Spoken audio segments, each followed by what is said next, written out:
just a scientist, former teacher, and psychology grad student here to break down brain behavior and everything in between.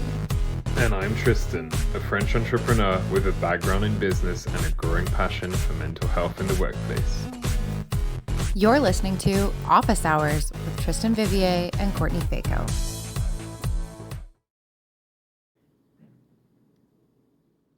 Hello, and welcome to this week's episode of Office Hours. So, Tris, just like usual, I feel like we're getting to know in my pastime or in my past activities, in my evening activities. I'm like a TikTok junkie, and that's all I do. And because of what we've been talking about, lots of stuff about resiliency and workplace has been popping up on my feed. And I found this video last night, and it's all about toxic management and toxic workplaces. And I was just like, ooh, yay. Okay, this is what we were just talking about, or going to segue into for this week's episode. So I'd love if you gave it a watch. Okay, let's watch it. Cool. Hey Tasha, I saw that you made another mistake on your assignment and I shouldn't have to keep making those corrections for you. Well, can you please give me some feedback on how I can do better on this project? Tasha, you've been here for 24 hours. You should already know how to do these assignments. You only showed me once. Now, can you show me how to download this PDF? Because honestly, I've been here for 8 years and I've never submitted. See, I know I have no right to ask you what you did on your personal day, but I think it's funny that we were really busy yesterday and you show up in 99J braids. So? I'm sorry I was really rude to you in that email. I just have to suck up to all the higher ups so they can pick me. I understand that I may never understand what it's like to be in your shoes as a Black woman. I too enjoy listening to Kendrick Lamar. You know, honey, this job is kind of stressing you out. I've been noticing. You know, you should really prioritize your PTO and mental health days. Cool, can I take off Thursday of next week? No, you may not. What? I care about you. So don't worry, your secret is safe with me after I CC all the higher ups on that little mistake that you made. What? Everybody, so just a friendly reminder on when we do. Tasha, I'm gonna need you to smile more because your coworkers are starting to think that you're very aggressive. Hey, did you mean to send this screenshot to me? You literally called me slow in a team screenshot. Oh my gosh, Tasha, I did not mean to accidentally send that to you. That was just a mental note for myself. And I'm sorry that I sent that screenshot of me talking about you to you. That was just not my intention. And I am forever beating myself up over it. I will do better, I promise. Hey, Tasha. Hi, my dog is really sick. Can I please take this day off to take care of him? No, you may not. What? You were literally working from Cancun on the That's clock. because I have been working for this company tirelessly for the past 10 years. So I'm allowed to do that. You are not. You know, Tasha, I don't think that this job is for you. I think you would be really suitable in this other department. Yeah, they're short staffed. Maybe I should apply. Yes. Thank you. Yes. Yeah, so I saw that you applied for that other position in the other department, and you're not allowed to do that without my approval. What? Tasha, I saw that you submitted your letter of resignation today saying that this was a toxic work environment and that I was targeting you. Yeah, and I'm not staying for 2 weeks either. Tasha, I am so offended and so hurt that you would think that I would target you. I love Black people. I would have voted for Obama for another third term. What does that have to do with me, though? And I also think about voting for Kamala Harris this fall. Okay, cool. So what did you think? Ooh, okay. So I have lots of mixed thoughts because I was watching it and I'm like, oh yeah, no, I've experienced some of this. They're like, I've had a very similar statement said to me. But then on the flip side, I was super thankful because I was like, oh, I haven't experienced lots of this. I'm very thankful that I don't have this experience. But then my heart went out to all the people who could fully relate to that, all together could relate to that video. And I was like, oh. So I'm very excited that we're doing this episode this week to hopefully share some strategies and tools of navigating toxic management and toxic workplaces. Yeah, no, for sure. I'm Yeah. kind of similar. I don't really have, I saw it and I've heard from colleagues and friends situations like that, but I've been, thankfully I've been Mhm. spared from that and I haven't actually experienced that fully. But I think what's interesting is it does, toxic management does come in subtle ways as well that you might not identify right away. Mm, Obviously, her examples are pretty extreme, and I think unfortunately does happen a lot. And I'm sure some of our listeners, unfortunately, can relate to that. But there are other more subtle, traits. And what I'll do is I'll go through them, Core, and I'd love to kind of hear what you think about them, and if there's any one in particular that you can relate to, or you've had examples of. yeah. But basically, okay, firstly, just to kind of define it, toxic management so encompasses a range of harmful leadership behaviors that erode trust, damage morale, and harm employee well-being. Okay, so that's kind of just definition for our listeners out there, just so you kind of understand. And then there's different traits that come when you talk about toxic management. Firstly, Mm, micromanagement. So obviously just being, having the manager basically have no trust in employees, looking at everything they do, needing approval for absolutely the most minor of decisions. That's something that I think a lot of people can relate to for sure. Manipulation, so using, guilt and deceit and shifting blame to really maintain control and avoid responsibility. And I think that's a big one, the avoid responsibility piece. Bullying, so repeated verbal abuse, intimidation, exclusion, humiliation, passive aggressiveness. So that goes in different ways. That can be withholding information, but also giving like silent treatment or making backhanded comments. That's one I can relate to and I'll get to in a bit. But favoritism, granting opportunities or leniency to only a select few employees, that, kind of gives that impression of like unfairness. Lack of empathy, so ignoring or dismissing employees' needs or personal circumstances. And then you have more, like even more subtle ones, like ignoring boundaries. So really expecting, the employee to work, over their certain hours or, during some of their personal time off or things like that. Setting unrealistic demands. So really like assigning heavy workload and tight deadlines that are just not attainable. mm-hmm, Um, and then public criticism is another one. Obviously, that one go when you make a mistake and they call you out in front of everyone instead of just mm-hmm. trying to give you constructive feedback. And then withholding recognition. That's obviously the last one that's kind of mentioned as a big toxic trait. So yeah, is there any of these that speak to you? Are there any of those? Yeah, like to first kind of like start off, some of these, when you were listing them, I was like, oh, I wouldn't have put that into like a toxic management category. But as you like kind of flesh them out a bit, I'm like, oh, yeah, Yeah. no, that makes sense, like for sure. And I feel like there might be listeners who are also like, oh, I wouldn't have put that into like Yeah.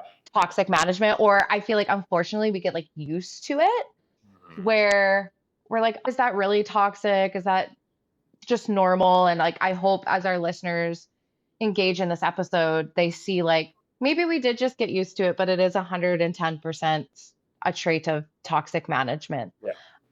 The one that really spoke to me as you were going through was like the lack of empathy.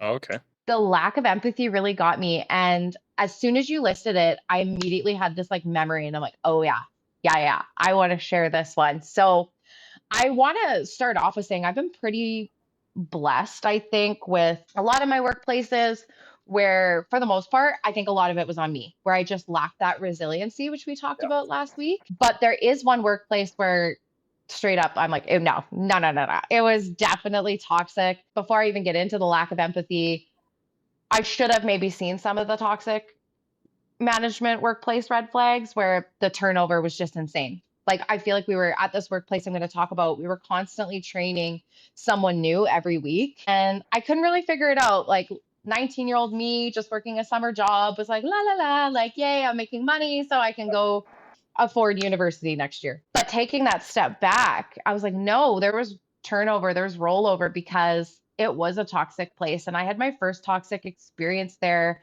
my second summer working there. I was a server and I had shown up for work. It was like a whole day shift. I was like, day shifts, you don't make a lot of money, but I was like, it's okay. Like, it's going to be a good day. And I'd only been there for like 15, 20 minutes, maybe. I hadn't been super far into my shift. And my mom kept like calling me and calling me. And our rule was you could keep your phones in your apron. Uh-huh. Lots of people had kids. It was like, no, we need to have them on. The rule is just like, you can't be on your phone, but like, obviously have them on for an emergency. So typically, no one texted me or called me when I was at work. They knew I was on shift. My mom knew I was on shift this day and she kept calling and calling and calling. So I finally like stepped into my manager's office and I said, like, hey, I don't have any tables right now. my mom keeps calling me, like, I need to take this call. And I was like, it's an emergency. So she's like, oh, okay. So I stepped out. I took the call, and my mom had been calling me to let me know that my grandpa had like tragically taken his own life the night before. I was devastated. I pretty sure I blacked out. Like the world just started to spin. I had no idea what was happening. I just walked back into my manager's office and I'm like, hey, like my grandpa just took his own life. I have to go. I can't be here. I'm bawling. I remember just like taking like really crummy restaurant napkins, like dabbing them on my face. I had napkin everywhere. It was just like time stopped, but also was going so fast at the same time. Yeah. Um, and my manager looked at me and said, you're not leaving. You're on shift. You're working." As I'm like, there's snot everywhere. I'm hysterically bawling. I'm shaking. Like I can't think. Like I am not a human at this point in time. And I went, no, like I have to go home. Like I have to go home, given my home wasn't where I was living. I was about 3.5, 4 hours away from where I needed to get to. So I was like, no, no, like I have to go. And she kept insisting, like, no, you're not going. And then she had the audacity to ask me, like, he was just your grandpa. Like, were you really even that close? Like, was it really that big of a deal? Can you not go after your shift? I remember just looking at her and being like, I am leaving. I have to go. And she just said, well, if you leave, like your job just like won't be here. Thank gosh, I had some colleagues who were very nice and they just said, somehow we'll figure out how to cover your shift. You go. But if they wouldn't have been there, Tris, I'm pretty sure I would have just had to quit my job on the spot because she was not going to let me go. She wasn't going to let me go. And I'd like to point out again, it was a day shift, so it was super dead. I had no tables, and people did volunteer to take my shift, thank goodness. But that was like the big standout moment for me where I'm like, no, I've definitely dealt with toxic management because in my mind, I go, that wasn't even a good human being response, Oh, let alone a good manager response. So that's that's ridiculous. my experience. Do you have any like toxic management Yeah, experience? I mean, yeah, some, but firstly, just to go back to what you're saying, yeah, I think that goes back to the root of it, which is like that's not just being a bad manager, that's just not being a good human being at that point, right? So like, Hmm. yeah, I think there's some explanations for stress and all that for people for managers to maybe not have as much empathy or things like that, but that there's no excuse there. Yeah. Oh yeah, I'm sorry that you had to go through that. That's a very, very tough situation. Yeah. But no, I haven't personally gone through that extreme of a situation, but I can relate to more like the subtle ones where it's like, avoiding responsibility or putting responsibility onto Mhm. you. Yeah, that's one that I think happens, and I think a lot of listeners can listen to that. And I think, goes back to my dad, who was a manager for a big organization quite high up, always said good managers are a sponge, right? Mm. They absorb the stress and they don't let it basically go through to their teams, right? And they act literally as that sponge between senior leadership and between employees. And I think that's a trait of a good manager, and I think that's where unfortunately a lot of managers may not do that and take all that stress out on teams and out on all of that. And I think that can lead to a lot of toxic workplaces. So that I've definitely had the experience of that and have seen Mhm. the really good ones compared to those not so good ones where yeah you feel like it's all your fault, and in reality it's just that they've been have all the stress of the upper management and it's all falling onto you, right? So that's definitely one I've had. Passive aggressiveness for sure, but yeah, like I said, unrealistic demands can happen as well, quite a bit. But I don't have an exact example of like several, like maybe favoritism I have, especially in the sales world. Sales is a world where you can be at the top, very quickly, and then all of a sudden be at the bottom, right? And I think you have that kind of tendency from sales managers to, play favorites. Mhm. I think that doesn't bring everyone to the same level. I think they really differentiate between those that do really well and those that don't do very well. And I think that's a missed opportunity, right? And I think it can create a real toxic environment for those that sales. It happens, right? You have quarters where you just don't do very well. You even have some years, unfortunately, where it's not necessarily in your control and you don't do well. You don't have a good territory in that year, or there's some situations that may affect that. It doesn't mean you're bad. It just means that there's some issues. And even if you do make mistakes, that's why I think you would benefit from having management that doesn't play favorites and actually tries to treat everyone the same and try and pull everyone up instead of really making that divide. So I have had that experience for sure. But yeah, I think that happens, unfortunately, more often than not. And there's actually a statistics quote that on this, and it says that about 67% of workers feel like they're in a toxic work environment. That was done by a CHRM study. That's pretty crazy to me. Like that's, I was expecting maybe half, and I'd say 45%, 40%, just under half, but 67%, that's pretty crazy. I don't know what you think about that, but yeah. Like, as you say that, I'm like, if we use our mathematical rounding rules, we could round that to 70. Like, Yeah. that's 70% of people in the workforce who took part of the study who genuinely feel like, no, it's not a lack of resiliency. Like, my management's just toxic. My workplace is toxic. It's not good. And that breaks my heart for them, because most of us in the workforce, whether we want to think about it or not, we're probably spending more time in our workplace than we are with Oh, our families. So that means 70% of us, majority of the day, are surrounded by toxicity. And that unfortunately leaches into all aspects of our life. Like, I read the coolest thing the other day, and I tried to apply it to myself. And I'm like, oh, no way. Like, that does make sense.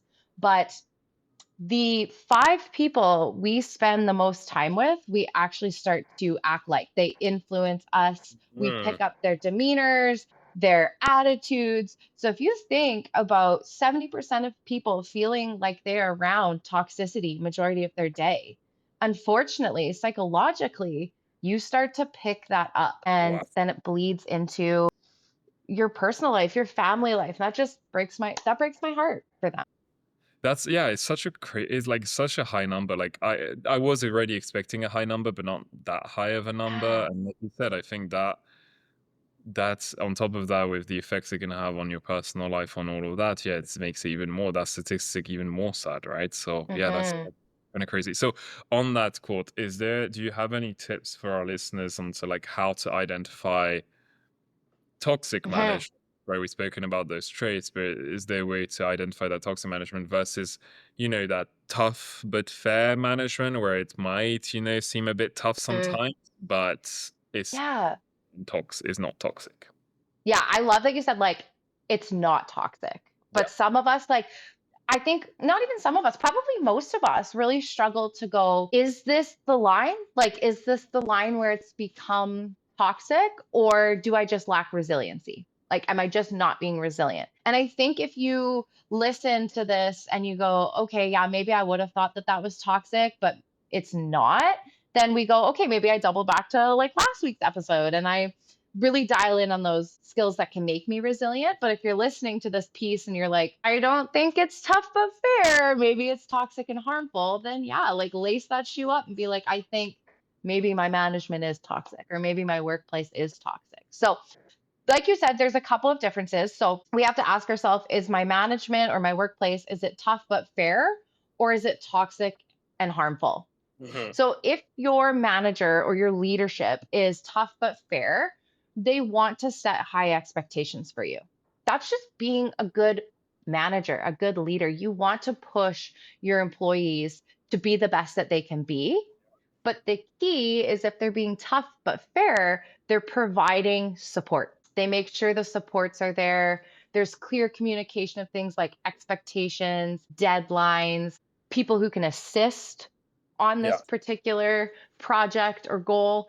As well, they're going to provide you feedback. They're going to provide you feedback that you can use to better the project or better your work. And that feedback's going to be done in a very respectful way. Another thing that a tough but fair manager can do is they want to foster your growth and accountability. but they want to do this without you feeling fearful or humiliated.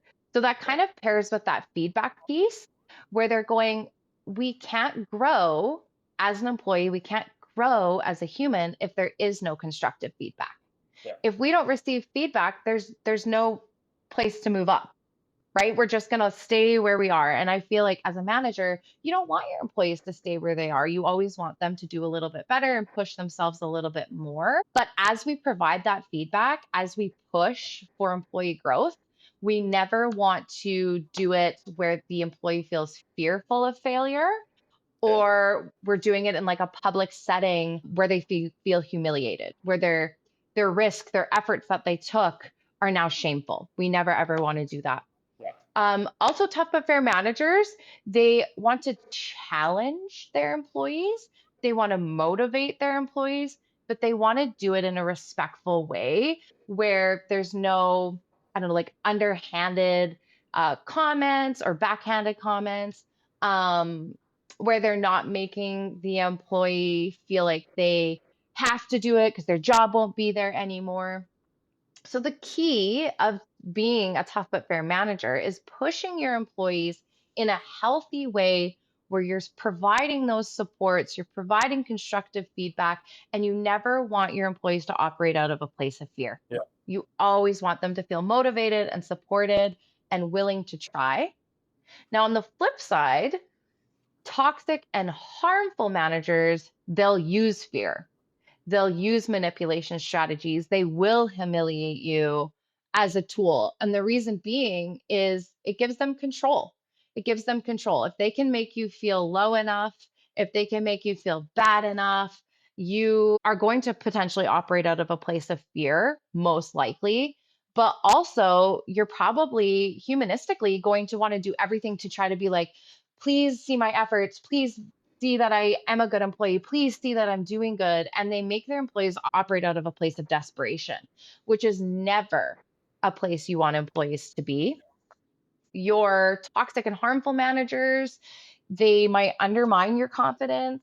They purposely create anxiety, and they're going to foster blame culture. So you might feel anxious because you're not supported and you're like, well, if they said the deadline was this day, but I don't have any supports and I mentioned I don't have the time, I need help, and they don't care. Like, right? Like they're like, well, meet the deadline or see if your job's there, right? Blame culture, they might shuffle the blame to you and the manager might not take the accountability that they didn't provide you the supports or an appropriate timeline, but somehow the blame is shuffled back on the employee.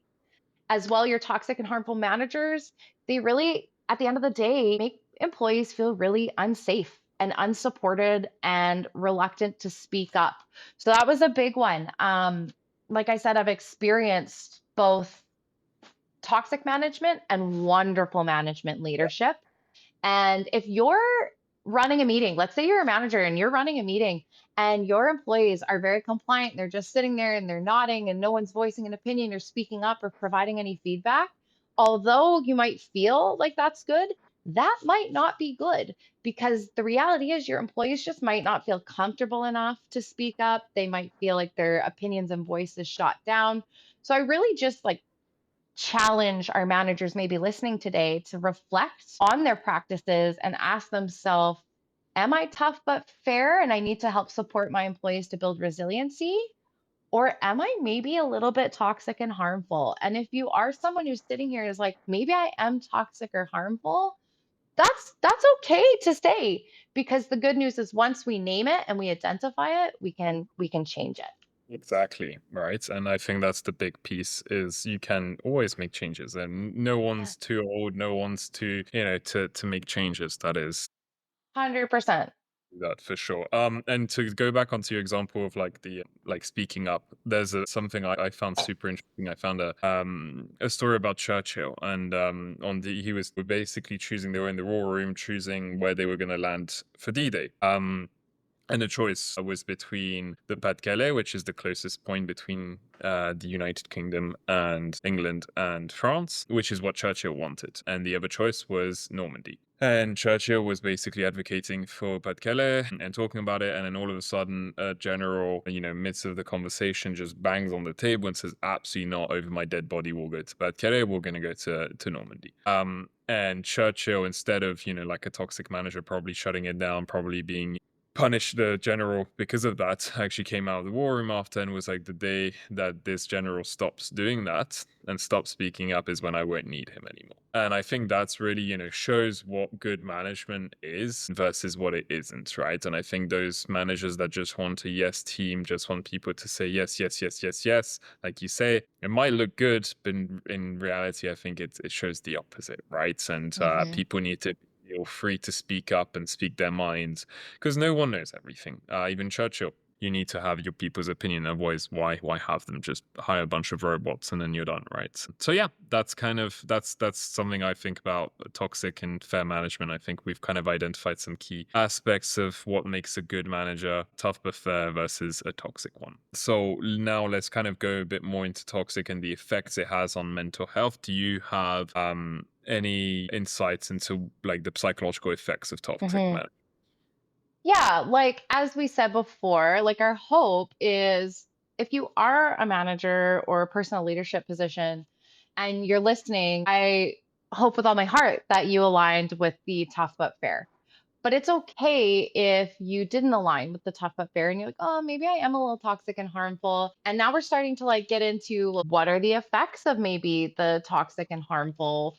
How can I change? What can I do? So, some things that we want our listeners to know is whether you're someone experiencing toxic management and a toxic environment, or perhaps you're someone who maybe identified with maybe I am a little toxic and harmful, there is a huge mental health impact Yeah. on employees. Something I just kind of wanted to make known too is if you're a manager or a leader listening to this as well, there's a large chance you are also an employee as well, right? You probably have people who are above you or higher up than you. And so you might take a step back as well and say, well, am I experiencing some of these mental health effects as well? So toxic management, toxic environments and workplaces, one of the biggest psychological effect is anxiety. So a lot of employees will experience anxiety, which is just like you might persistently worry about your job, how maybe well you're doing. Did I mess up? Your job security, like, am I good enough to stay? Are they going to fire me? Are they going to replace me? Are they going to demote me? You ultimately just have this huge fear of making a mistake because reality is you're probably not super supported and you anticipate that negative feedback. So, a lot of people are experiencing that anxiety in the workplace due to maybe toxic management or a toxic environment. Feedback hasn't been delivered positively in the past. And so we assume that that feedback is not going to be delivered positively in the future. So instead of feedback being used as this tool of growth or tool for growth, it is ultimately something we fear, which will fuel that anxiety. And then we talked about burnout. We talked about burnout in our last episode. We said, well, burnout could be due to lack of resiliency, but we're focusing on what happens if burnout isn't because you're not resilient. What happens if burnout is because you're just in a toxic workplace? So burnout, you might have that emotional exhaustion that we've spoke about last week. You might have extreme workplace stress that's just leading to this burnout. We talked about burnout lots where you're just at the end of your rope. You're like, I can't do this anymore. We get into the job jumping, which we said last week also fuels the anxiety. So, really, we have this perfect storm that toxic management and toxic workplaces really just set the match to. And then we end up in that vicious spiral that we spoke about last week as well. And unfortunately, Tris, there's a stat that about 73% of employees link toxic culture to burnout. So we know that employees experience burnout. We discussed that last week, but when we dig a little bit deeper, a large portion, nearly 3/4 of people who report to studies, this particular study, felt that their burnout wasn't due to lack of resiliency. They felt like their burnout was due to a toxic environment, which is Wow. alarming. Do you have any like thoughts on this? Any experience with Yeah. this? Does the stat No. like alarm you as well? It does. It does. I mean, it's the same to the stats we mentioned above. With before with the 67% of people thinking they're in toxic culture, and then of those, you can imagine 73% have a high chance of burning out, right? And with that statistic, which is just crazy when you think about it. Mind blowing. Yeah, mind blowing. So no, it's definitely, but I can definitely understand and I can relate to it. So I don't mean that we mentioned I've spoken about my experience in the previous podcast, but yeah, anxiety is a big one. Again, it's especially in performance related jobs like sales, constantly thinking you're not good enough. If on top of that you have toxic management that doesn't support, that doesn't do all of that in a already stressful job, that anxiety is just going to skyrocket. And my Mhm. experience, I think it was the anxiety that then led to burnout, like you mentioned, right? So I think that's kind of been my experience on this, and yeah, it's been kind of is Luna acting up. That's just my Lulu. I'm pretty sure my Amazon package is here, and her and the Amazon driver have some beef. So, No problem at all. But yeah, no. So basically, yeah, I can absolutely relate to the anxiety that toxic management can lead to. And unfortunately, mine it resulted then into a burnout. So, yeah. yeah, that's kind of been my experience on it. Do you have as well some experience around that? Yeah, like obviously we touched on it last week, and just like I did say at the start of this episode too, like I have been so blessed to experience really good leadership. And in that really good leadership, I was able to build that resiliency, right? Where I'm like, okay, I can, create those boundaries, set realistic goals, do all the things that we discussed. But I've also experienced not so great leadership, which I would now classify as probably a toxic management, toxic workplace. And yeah, like the anxiety where I wasn't sleeping, like we said, the fear that I'd always messed up. I couldn't leave my work at my workplace because my anxiety was so high. It would be like 8, 9 o'clock at night. I'm trying to like clean up supper and get myself wound down for the evening. And I'd still be replaying events of the day in my head. So it like followed me everywhere. And same thing, Tris, like it just led to complete burnout. And I ended up um quitting. I had to quit. I'm like, man, this is affecting my whole life and I Yeah. feel icky inside and out. So, And I think yeah. that's something I can relate to, and I think unfortunately maybe some of our listeners can if they've had this experience. But yeah, I think the problem with that anxiety is it's not just anxiety. Oh yeah, when if it's 9 to 5, you're in a job that's a 9 to 5. It's Mhm. from 9 a.m. to 5 p.m. and you're just stressed that whole time. I mean, that's pretty horrendous anyway. But on top of that, it usually happens outside of work as well, right? That anxiety Mhm. does impact your life outside of work, and I think that's the big issue where you start worrying about your job performance. All of that is not just while you're doing your job; it's also outside of that. So yeah, Oh, it's yeah. yeah, no Yeah. surprise that unfortunately it And can lead like to bad. it doesn't stop there. So like when I read this stat and it was like 73% of employees link toxic culture to burnout, I was like, okay, they link it to burnout, but do they quit? Lots of people don't. Lots of people don't quit and they stay in that environment for whatever reason. Maybe they're financially tied, maybe they've just gotten used to it. They've been so belittled that they doubt their worth anymore. So there's a few other things that toxic management, toxic environments and workplaces can lead to. And one of those things is imposter syndrome. So this is kind of where you doubt your abilities and you have this fear of being exposed as a fraud. You're like, I'm not supposed to be here. Like I'm in this job. I don't know how I got this job. There's no way I'm good enough to stay in this job. And you constantly doubt yourself and your abilities and your job credit, right? You're like, I don't know why they hired me, all sorts of stuff. And unfortunately, that tends to be a byproduct, that thought and feeling that like you're not good enough, you're the fraud in the environment is a byproduct of consistently and constantly being undermined and not being recognized where recognition was needed. Yeah. So you now truly believe, you've conditioned yourself to believe I'm not good enough, which is so sad. The It other is. thing it can lead to is depression. Anxiety and depression tend to go hand in hand.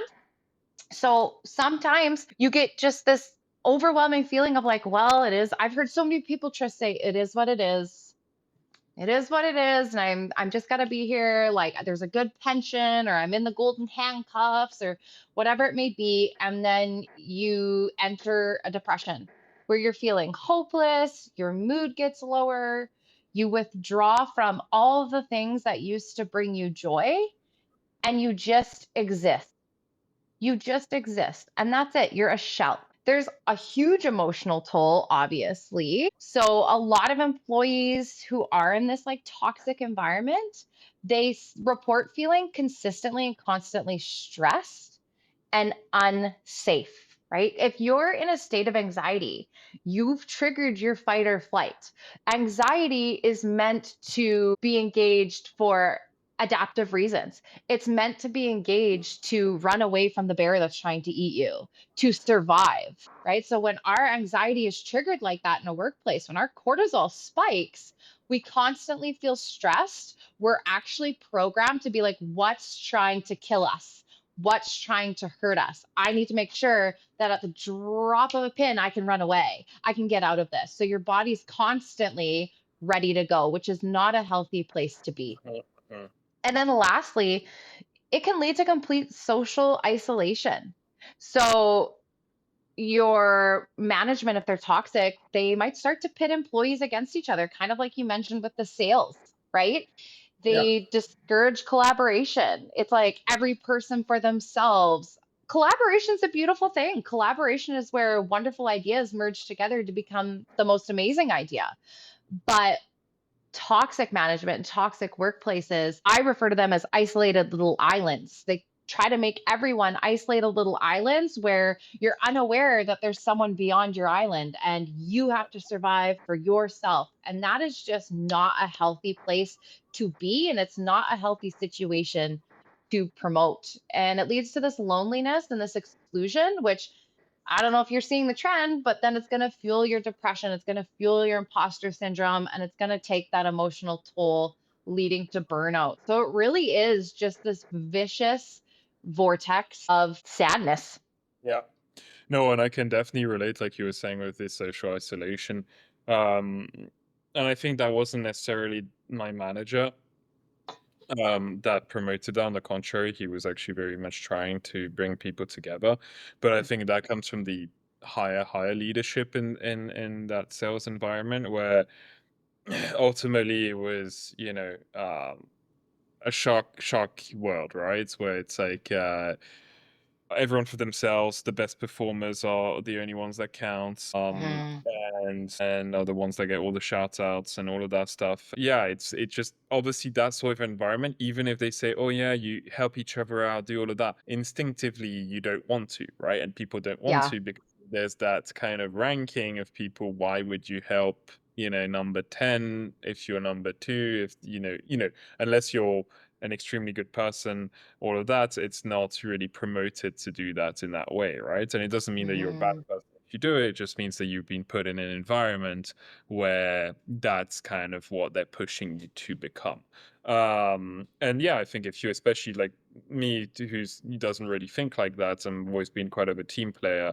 I think if I'm put in an environment like that, that definitely doesn't bring the best out of me, and it definitely doesn't sit well with me, which then leads to depression, leads to all of that, which ultimately in my case resulted in a burnout. So I think that's kind of, I definitely understand everything you're saying, and I think that's that I can definitely see how Mhm. toxic management can have all those impacts. Yeah, it's unfortunate in so many ways, but yeah, I think also toxic management doesn't just affect psychologically, right? And you kind of touched upon it with your sleep, but it does have unfortunately some uh, Mhm.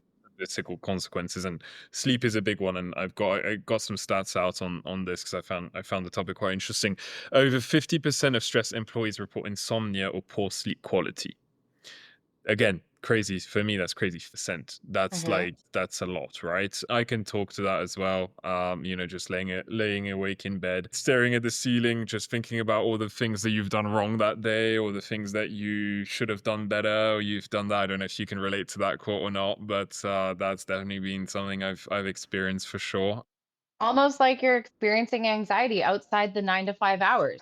Like, Exactly. almost like it doesn't just shut off at 5 o'clock. Exactly, right. Yeah. So no, for sure. So that's kind of been something that a lot of people talk about. Chronic fatigue, obviously, that relates to the sleep problems with persistent tiredness, headaches, and muscles. Cognitive impact, difficulty concentrating, forgetfulness, and impaired decision making. Again, probably related as well to the lack of sleep, and or can be Mhm. related to the lack of sleep. But one survey I found super interesting. It is a bit of an older survey. It's 2012. It was done by the Workplace Institute, but it was more talking about all the different like physical signs, if you will, or like illnesses that can be related to that. And so one was migraines. 48% of respondents said that stress basically can lead to migraines, has led to migraines for them. Irritable bowel syndrome, 34% of them. Chronic fatigue syndrome, so 33. Sexual dysfunction, 27%, which is really high when you think about 1 in 4 Mhm. people experience stress, have sexual dysfunction issues. And that's something that personally kind of shocked me around that. And then Mm. one place, it's a Scandinavian study that found that workplace bullying increases risk of heart disease by 59%. Mhm. Again, right? So it doesn't just show on the emotional, the mental level, but it really shows down to the physical level, right? And into some very serious conditions. So I don't know if, again, that's, I think you've spoken a bit about your Mhm. experience on that, but I don't know if you have any more thoughts. Literally, I'm listening to you say all this, and I'm like, check, check, check, check, check. Like, I had all of these things, but I'm not super surprised by some of the bigger impacts. Within my science degree, we did a lot of like I took some signal transduction classes like cell signaling, and a lot of them we focused on impacts on the neuroscience end within the brain. And another, I don't have a stat for it. It's just like something I Yeah. looked at. I maybe next week I'll pull the legitimate statistic up.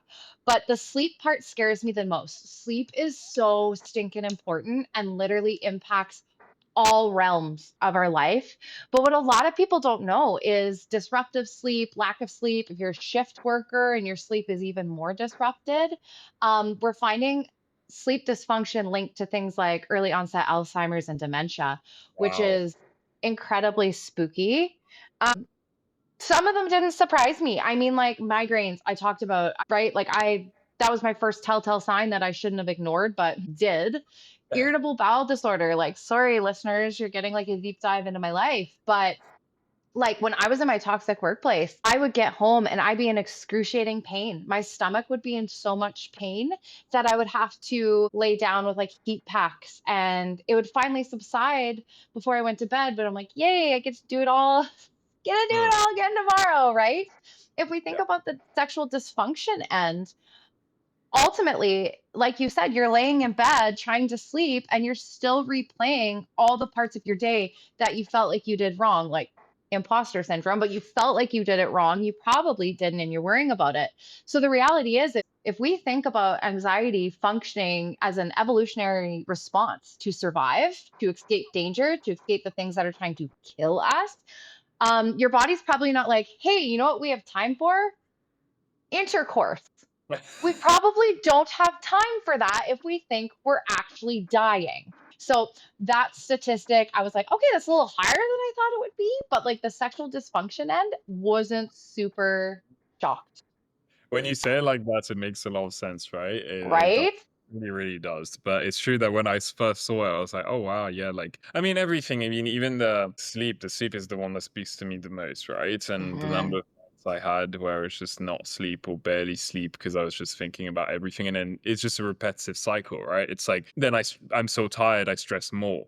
And then the Hmm. next even worse because I'm so tired and I'm like, I know I need to sleep, but my brain doesn't shut off. Hmm. And it's just kind of this repetitive, unfortunate cycle that goes on. But, with all of this, I kind of, and I've been researching a lot and we'll come to it more from like the company side of things. Hmm. why these managers are still there, even with these obvious facts that show that there's some significant impacts on employees. But there was a big stat around that is just for Canadians, around 500,000 Canadians miss work each week due to mental illness. So that can be stress related, and around 50% long-term sick leave due to stress, depression, or anxiety. So again, from a company point of view, you have all of these. You have probably WCV claims, Yeah. that all of that. Why, is this not paid attention to more, right? And like, that's what I find so crazy. And again, we'll come to it in a bit later as to why maybe, but that kind of shocks me because I'm just like, that's crazy. That's a lot of people Yeah. going off Yeah. work. What do you think? Any thoughts on that? Um, I have so many thoughts. Like I'm literally like I ping these thoughts in my head as you're talking. I'm like, ooh, that's a good thought. Ooh, we should research this more. The first kind of thought I have is like from a personal experience and like when I was teaching, I knew two or three people a year who took a stress leave. Like Wow. there was not a year where one of my colleagues were not on a stress leave, discussing a stress leave, seeking doctor's notes to request a stress leave. I even considered a stress leave. It is so common that it's crazy. And I can only speak from my experience, but I noticed two things. The first thing was there's still a stigma attached to it. Yeah. There's still a huge stigma attached to it, where I know at least on our end, you knew what you were getting into, you knew it was going to be stressful. Why are you being such a baby about it? That was like the number one statement that was given. And it's like, oh, well, I can't really get up in the morning. I've given myself ulcers. I have paralytic migraines and I can't sleep. Like, it's like, I don't think I'm being a baby. I think I'm dying. But potato, potato. So I think there's that stigma. And I think another reason where you're like, well, 50% take this long term sick leave makes me wonder, are they taking a long term sick leave? And this is kind of like a dark way to think, but are they taking a long term sick leave because then it's a sick leave and they don't have to quit because their pension or their benefits are really stinking good?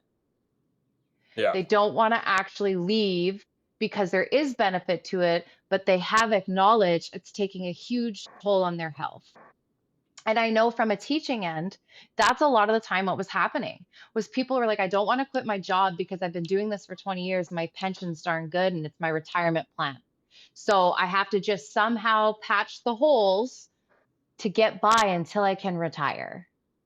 Wow. And again, that's why I don't like. Yeah, I don't know. I still don't understand companies that don't look at this and say, wow, like there's a problem. Yeah. Like, I don't get it. And again, we'll talk a bit about why maybe companies keep those toxic managers. And there are some unfortunate Hmm. that go to the detriment of employees, right? But I still find it insane when you have that stat. Five. Yeah. That's a huge number. Yeah, that's not small. That's not small. No.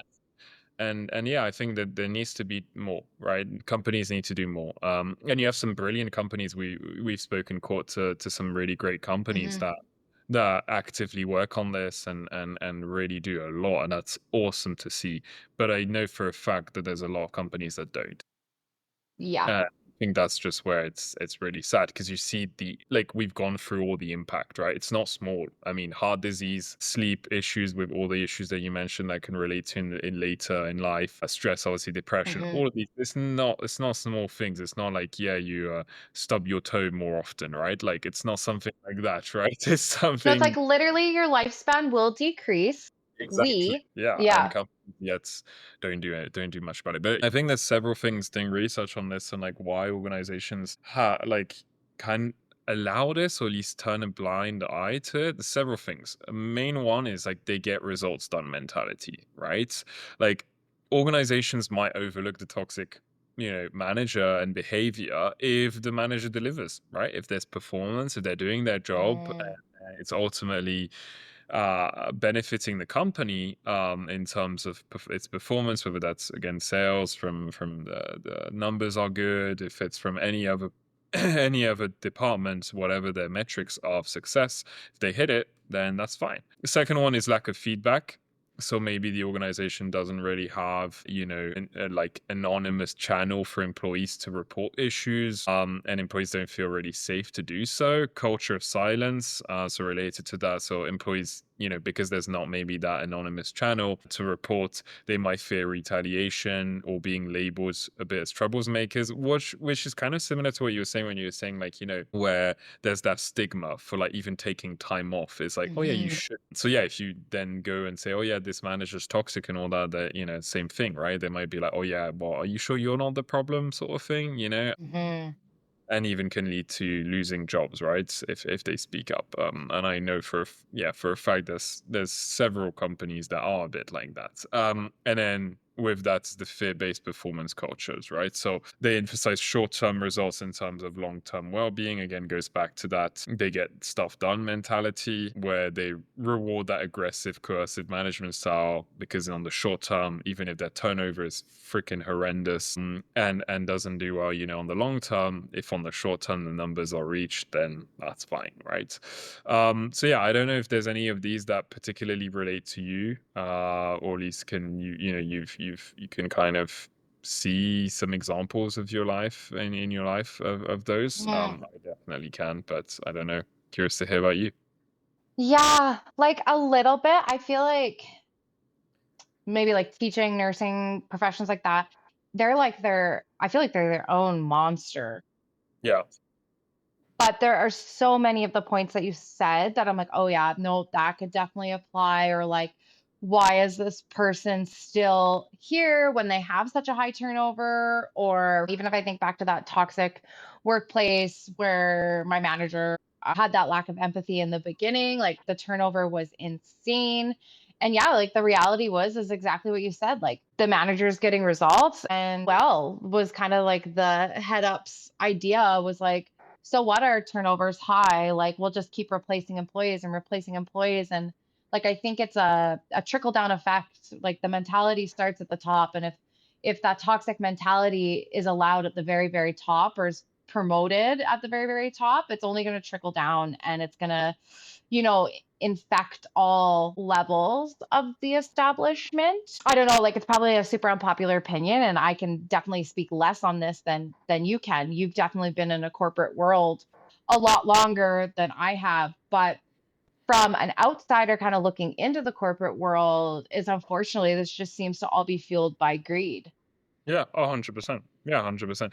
Like I'll be honest with you. Like when we were planning this episode and I did my research and those were the topics that kind of came up as to why toxic managers can stay. I kind of thought back, one, as obviously my time as an employee, but now kind of like more as a business manager, right? And not like I can see the dilemma. I'm not saying that it's a good, I'm not saying, and I think that's where I know what Mhm. decision I will make ultimately. But as a business manager, you look at things and you say, okay, so coming from a sales perspective, I'm going to build my sales team, right? We're going to build our sales team for this company. Do I want a manager that is maybe going to stick to that? What I still think that the normal sales culture is toxic, in my opinion. That ranking of employees, doing all of that, pushing competition. I think Mhm. healthy competition is good, but that's not healthy competition. That is purely toxic, and you can see it with the turnover of those organizations that have it. It's huge. But as a business manager, you'll look at this and you'll be like, yeah, but there is some results to it. Like that's undeniable. There are results to pushing people very strongly and pitting them against each other and doing some Mhm. ranking and doing some competition. On the other side, there's a new sales approach, which I really like, which is one that was inspired by Monday.com, where basically instead of doing a competition, it's more team-based incentives. So instead of looking at individual metrics and looking at individual performance, they look at team performance. So which promotes everyone working together. So for example, if they have a set revenue target, right, it's on the Mhm. team. So if one is close to closing a deal, everyone's going to push, for that person to help them. They'll support them. They'll do everything they need instead of really just, trying to stay to their own and Mhm. trying to do everything they can and kind of hoping that that deal doesn't close because then it will make them look bad, right? And as a Yeah. business manager, you kind of are in between those two, where you're like, again, talking more about the sales aspect when you build your sales team, is you have to make a choice, right? You have to choose, okay, do I go for that I know works because it has worked in the past Hmm. for those organizations in terms of revenue, or do I try and take a different approach, which again has worked very well for Monday.com, but is a lot more difficult to create because you need to really recruitment needs to be really good. You need to recruit certain type of individual. Salaries need to be a lot higher. There's a lot of things Hmm. that go. There's a lot more work that goes into creating a good culture. So I definitely I know I want to implement the Monday.com mentality, but I can definitely see from a business owner point of view, it's easy to fall within that. I'm going to accept the toxicity because it drives results, and ultimately Yeah. as a business owner, what do I care about is ultimately that the company makes money, right? So not saying that I agree with it in any way. I'm just saying putting myself in the shoes of a business owner, I can definitely Hmm. understand why that there is that decision and how easy it can be to fall within that toxic workplace and accept that toxic workplace. Does that make Yeah. sense? No, that totally does. And as I was kind of doing my research on the topic too, because I just like, as I said, I am new to this corporate world. I've just stepped into it, and I've just started to see little snippets of certain aspects. Is I found something called HR blind spots and the brilliant jerks myth, which for me it's new. It might not be new to you, but it was, as someone like kind of coming into this world a little bit blind, I thought it was super interesting. So HR blind spots is where HR kind of focuses on metrics. So they'll look at like turnover and productivity, and then they're missing the root causes of the toxicity. So, like, when I read that, I was like, oh, yeah, no, that just is giving it a name. But it's more like, let's just kind of like sweep it under the rug. Like, if we ignore the toxicity, then it's like not really there. Like, we've put our like horse blinders on, like, la la la la. If we can't see it, it's not real, even though it like completely is. Right. I also found that there's like a lack of leadership accountability, which we've been saying this word over and over again, like accountability, like take accountability, promote accountability. But when there's a lack of leadership accountability, we're seeing it a lot in like senior leaders, Uh-huh. and sometimes like senior leaders who've been there for a long time, and maybe they've been there since like the infancy of the company. Yeah. They're not being held to the same behavioral standards as others. And I've seen this even outside of a corporate world, even in the teaching world. It was, oh, well, so and so is super like kind of crotchety because they've been doing this for 30 years. It's like, okay, but I don't care. Like, Right. we're still human beings and times are evolving and we must evolve with those times. And to me, it's just justification to be crummy. Yeah. It's just justification to be a crummy human being. So I just like that one really hit a chord with me because I've seen it so many times. And I'm like, by making an excuse for the behavior, you're enabling the behavior. Oh, for sure. I didn't love that. And then the coolest one, which I've never ever heard of, was the brilliant jerksmith. So this Okay. is the idea that like you're high performing, but you are toxic. And because of that, you're like what you've been talking about. So it's kind of like naming what you've been talking about. They're not questioned typically or disciplined because the results that they're getting are they far outweigh their toxicity in the eyes of the higher ups. So they're like, yeah, we might have like high turnover like you talked about, or like, yeah, we might dismiss your behavior, but we do that because look at all that you give you Oh, for give sure. to us. And this one drove like was grinding my gears because I love coaching. I coached quite a few sports. It's kind of lessened a little bit in the last couple of years, but I was like a super avid like sports fanatic, coached quite a bit. And as a coach, even you are in like a leadership position. You are the leader of that team. And I just was like, ooh, like I refuse. You could watch some of my really, really good players. Some of like, they definitely were like MVP, most valuable, just like some of these like high Mhm. ups might be. And I just made it known from a leadership position on day one, I don't care how good you are, your attitude has to be better. And I don't care if we're going to lose the game.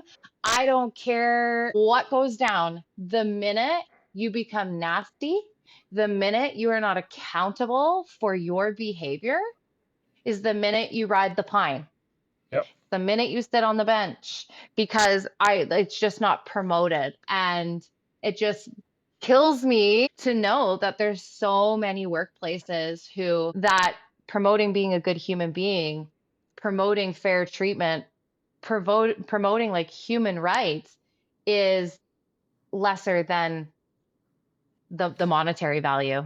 And I think that's yeah, exactly. And I agree. And I think that's where it goes back to, that choice as a business owner is, you can basically, it's easy to stop at like the looking at the data and being like, oh yeah, revenue is great. Like we've had an increase in profits, we have an revenue, that new managers, killing it in that, in those terms, and stop there. And be like, yeah, cool, perfect. It's easy to do that. But I think that's where the real work but it's necessary work is to deep, go a bit deeper in it and dive deeper and look, okay, is it actually good? And ultimately, is this going to benefit my company on the long run? And we all know that good culture does, right? And a bad culture, unfortunately, at some point pays its tolls, right? And does all of that. So yeah, I think as a business owner, that whole thing really changed. Like I was just always like, as an employer, I was always like, why do companies do this? Why do companies see this issue?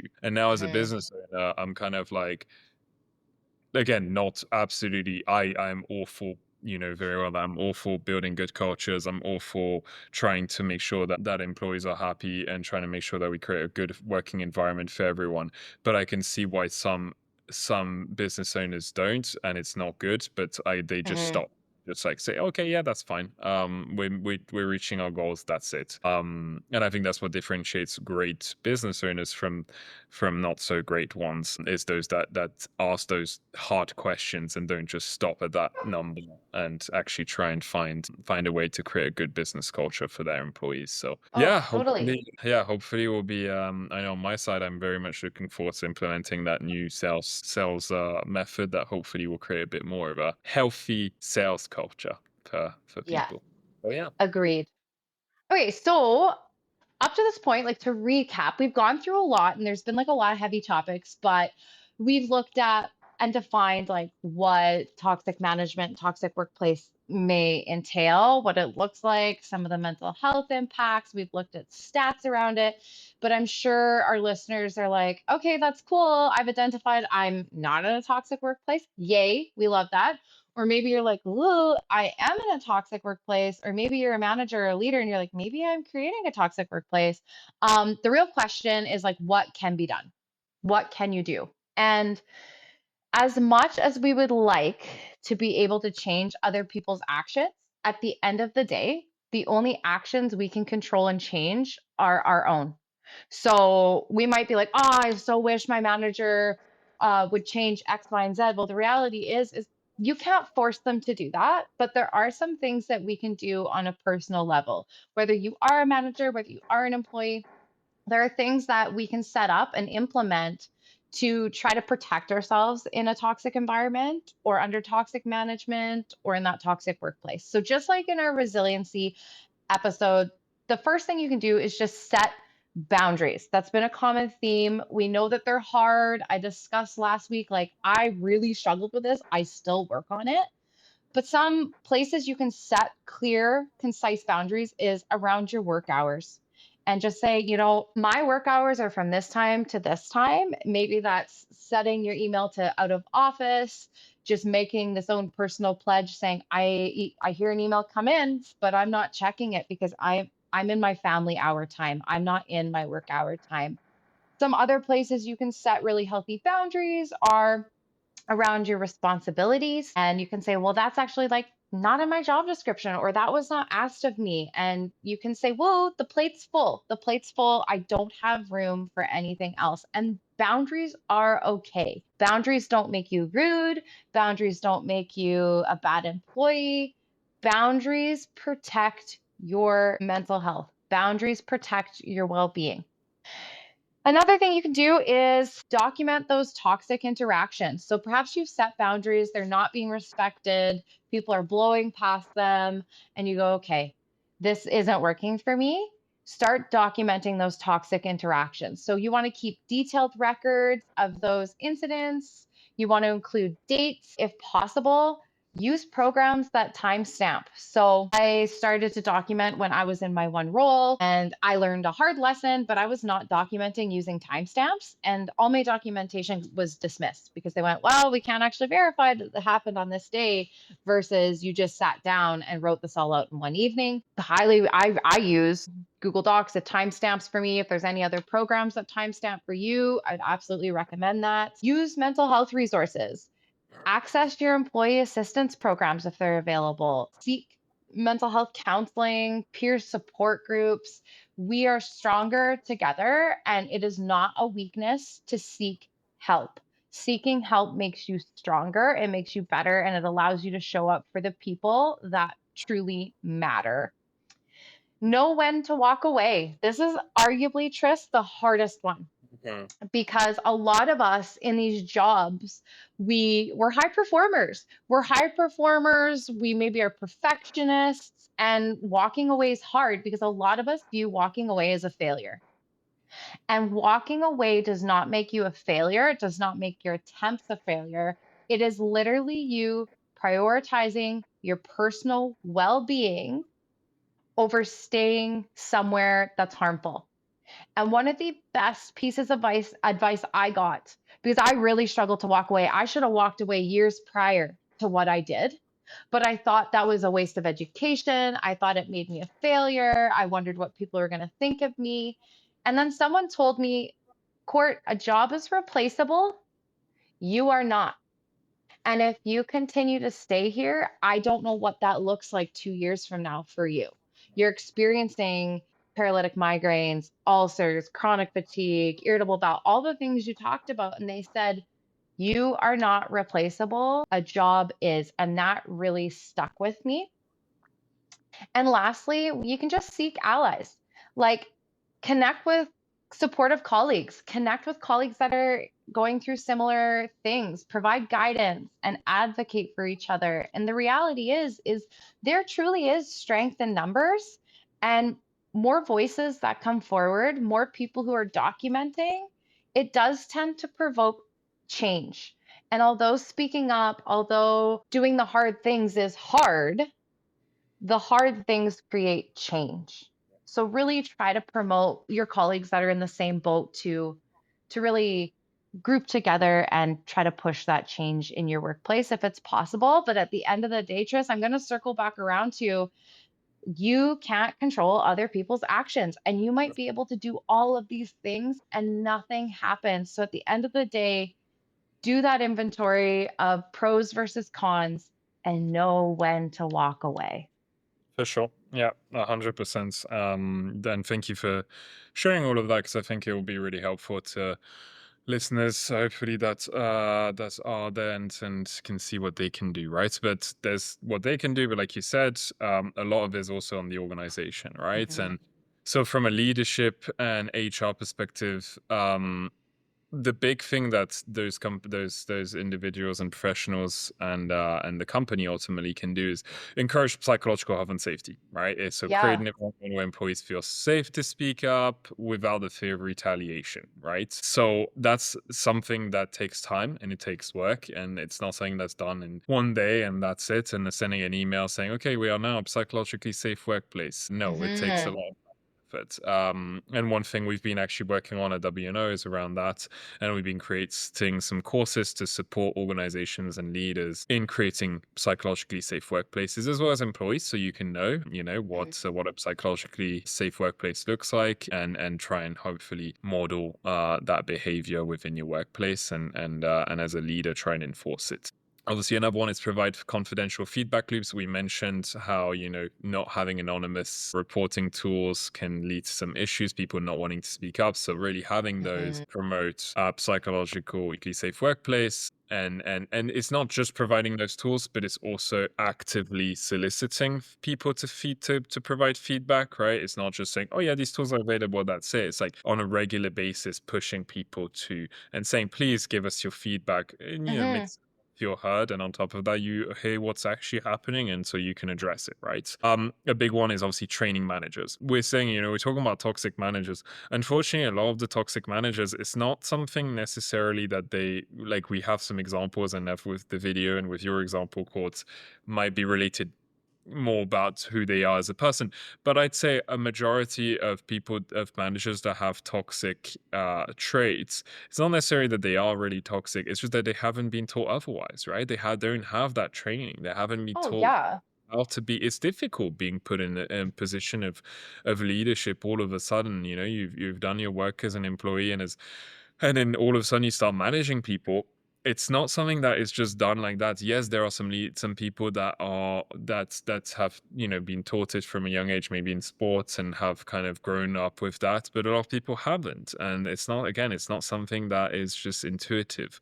And so for organizations, it's key to focus on like building emotional intelligence, empathy, and effective communication for their leaders, and that's something that they have to do on a regular basis, ongoing basis of leadership development. And so, yeah, once again, WNO has been working a lot, and we have been working on several courses. We have some courses out on that, some psychological health and safety to help organizations implement that. But now we're also building really related to professionals on resilience, but also we're having some courses we're building on having difficult conversations, things like that are really skills that leaders need to have to build that psychological, healthy, and safe workplace. Another one is obviously lead by example. I mean, that one is often overlooked, but because it's great for a leader to be like, yeah, we want to create a psychologically safe workplace. We want everyone to speak up, all of that, and that's great. But if the actions don't back the words, and if the leader doesn't, model respectful, supportive, behavior, and holds all the other managers accountable to that, and that's just not going to happen, right? That's just not. Again, another one that I find is overlooked a lot of the time, and organizations do great work of putting in the work, training in people, doing all of that, but they forget that step, which is key, is measure and monitor. Right? Is using those feedback tools, using all of that to do regular surveys and exit interviews to identify where that toxicity may be, right? Because it's great to put initiatives in place, but you need to have a way to know if they're successful or not. And if they're not successful, which might happen, that's fine. Then you know where you need to insist and where you need to tweak things. And then finally, recognize and reward positive managers. So obviously, same, the other way of like leaving toxic managers where they are because they do well. Well, when there is a manager that does extremely well on the culture and creates that positive workplace, that's what we need to show, right? As a leader, you need to really focus on that and advertise that throughout your company and really kind of celebrate that and try and replicate in all the other teams. So yeah, that's kind of the key aspects that organizations can do, leaders can do, HR can do to really avoid that toxic workplace and create really a psychologically safe workplace for their employees. So yeah, that's kind of, is there anything Amazing. Amazing. I love that. And we've definitely been cooking at WNO, and we would love to provide teams with psychological health and safety training tools because it is statistically proven that companies with supportive cultures, they see lower turnover, higher productivity, and better engagement. So if that's something that you're interested in, or this episode really spoke to you, you connected with it, we definitely encourage you to pop over to our website or check us out on our socials, which will be linked below. Awesome. Cool. Well, thanks, Court, for the great tips on all of that, and I hope that our listeners learned a lot today. And I know I did learn a lot today, just even researching all of that. So I hope it was useful for everyone. And in 2 weeks' time, we'll be speaking about more topics around psychological health and safety. I'm looking forward to it. Yeah, we'll catch you next week. See ya. Bye bye.